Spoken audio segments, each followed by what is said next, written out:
Hello सेवा नमस्ते सबैजना। म चाहिँ आज बिहानै उठेँ, त्यसपछि मर्निङ वक जाने भनेर रेडी भएँ।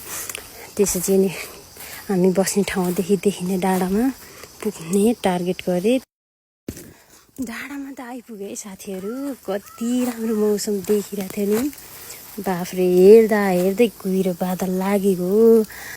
गीतमा त त्यसै भनेको होइन रहेछ नि त साथीहरू, त्यो बादल झुटा हो भने जस्तै भयो है मलाई चाहिँ। डाँडामा एकछिन बसेँ, त्यसपछि फर्किने क्रममा चाहिँ बुनुलाई पनि साथी भेटेँ।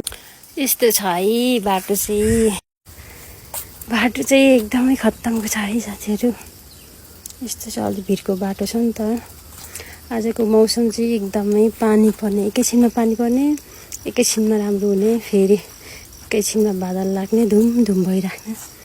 किनकि आज चाहिँ असार 15 हो। हुन त असार 15 मात्रै नभएर बर्खा सिजन हो, त्यही भएर यस्तो हुन्छ है त। यो त अब बर्खायाममा त सामान्य नै लिनुपर्छ।